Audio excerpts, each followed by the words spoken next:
Você tem vontade de aprender teologia? Tem desejo de se aprofundar na palavra de Deus para ter mais firmeza, segurança na fé e até para poder entender mais do chamado do Senhor para sua vida? E o mais importante, se você quiser realmente saber interpretar corretamente a palavra de Deus, eu tenho um convite para fazer a você. Quero te convidar para conhecer o Bacharel Livre em Teologia do Nascido de Novo. Curso com mais de 80 matérias, mais de 50 bônus exclusivos para você, com todo o material incluso, que vai te levar a ter o seu certificado e a sua credencial de teólogo. Para pregar com sabedoria onde o Senhor te mandar. Para conhecer todos os detalhes do curso, é só clicar em Saiba Mais aqui embaixo. Em março do outro ano, já estava no seminário. Com quantos anos? Com 12 anos. 12 anos. Começo dos 12 anos. E claro o seminário substitui a escola? Como então, que funciona? Você fica no seminário, tem o seminário menor, seminário maior e ordenação. Sei. Ao todo são. Não importa com quantos anos você entra.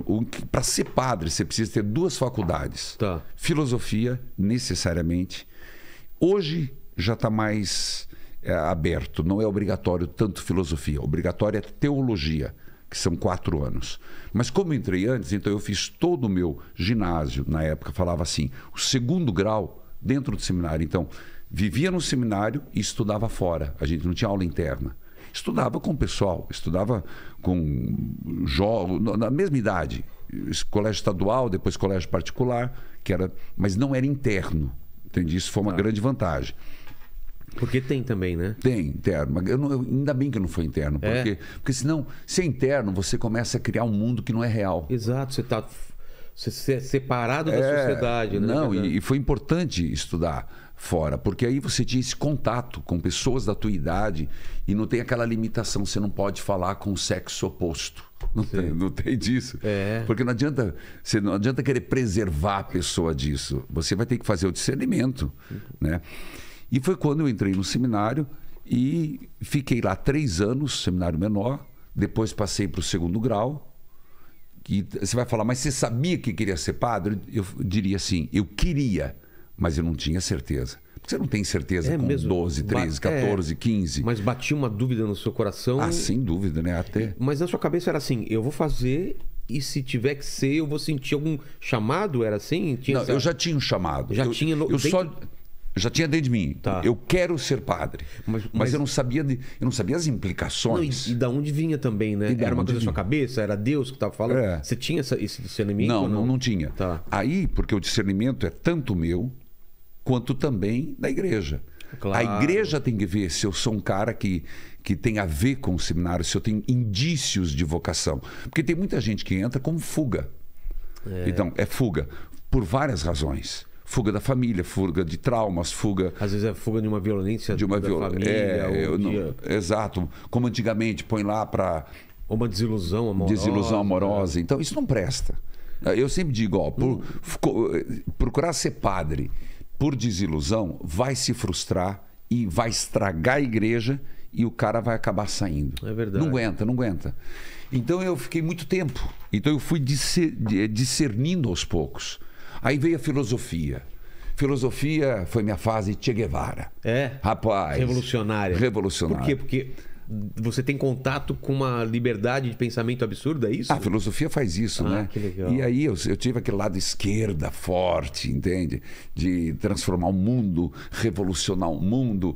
E você tem aquela imagem, quem é teu ídolo, Che Guevara. E aí, claro, Che Guevara e o Axl Rose eram os dois.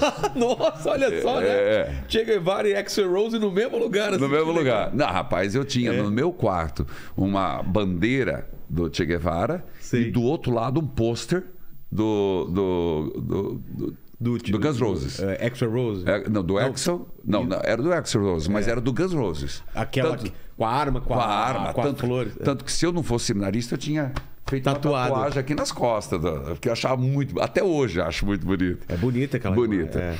Então, aí, isso foi minha filosofia. Roqueiro, então? Roqueiro, gosto, rapaz. Olha. Faz bem, eu acho que o rock faz bem pra gente. Eu acho também, né, que não pode limitar, né? Não, porque eu sempre fui um cara muito inquieto. Eu sempre dizia, eu não quero ser padre por conveniência. Eu só vou ser padre se eu tiver certeza absoluta. Foi quando encontrei um padrezinho velho, me disse... Porque é uma relação muito duradoura, né? a vida inteira, né, A cara? vida inteira. Você não pode ir só por uma paixão, por uma desilusão, por alguma coisa e você vai como fuga, né? Não é uma dá. coisa que você tem que pensar, é a minha vida inteira que eu vou me dedicar a isso. É, igual, por exemplo, o pessoal diz, eu vou comprar um cachorro, né? O pessoal diz, nossa, que legal. Você tem noção que vai viver quantos anos, né? Quanto vive um cachorro? 20, 30 20, anos, né? 22. Eu acho que no máximo 20 anos. 20 anos. Até menos, né? até Então, menos, é um pouco menos filho para a vida inteira e padre para a eternidade, porque você é padre por todo sempre. Então a decisão tem que ser muito bem tomada, né? E depois veio a teologia. Aí são 4 anos de teologia. Mas só para entender, a filosofia é uma coisa separada ou era uma das matérias? Não, filosofia é uma faculdade. É uma faculdade inteira. Quantos anos? 3 anos. 3 anos. 3 anos. Então você se adentra, Kant, você vai para Pascal, você vai para toda a história da filosofia, estuda muito. E por que você acha que a filosofia é tão importante no estudo? Porque ela te ela faz é a base. ela deixa de ser meio capial, né? Entendi. Porque a filosofia, não importa de onde você veio, a filosofia ela vai te colocando na essência do pensamento, ela vai te dando lógica, ela vai te dando raízes, né? Então ela vai te dando um conhecimento cognitivo grande. Então, com isso, você vai fazendo a sua estrutura mental. A teologia já é uma busca direta de Deus, theos, logia, estudo de Deus, que também aí te prepara para ser um bom padre. Mas a filosofia é muito importante. Mas a filosofia, os pensamentos, elas não necessariamente incluem Deus, né? Não, a gente estuda de tudo. Você estuda Nietzsche, você estuda tantos outros, até a negação de Deus, e faz parte. Por isso que mexe. Por isso que nesse momento há uma ebulição. A filosofia, na minha vida, foi um marco, um divisor de águas na minha vida. E quando eu comecei a tomar decisões e quando eu achei que eu não ia ser padre. É mesmo? Não. Que momento que foi isso? Foi durante o curso? Durante o curso, durante o seminário. Por quê? Porque aí bem na época você se apaixona, vem toda aquela fase. Eu achei, não é para mim.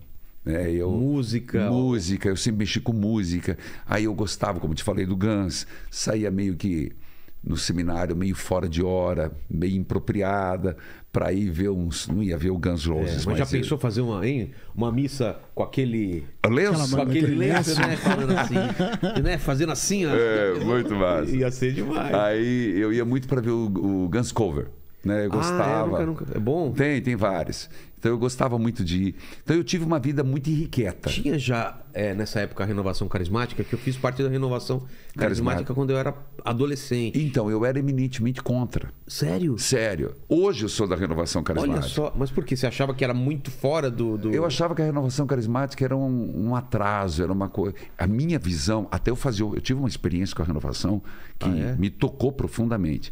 Mas até então, eu era crítico à renovação carismática. Como eu era da esquerda, como eu era da teologia da libertação, então tudo que tinha cheiro de incenso, eu achava muito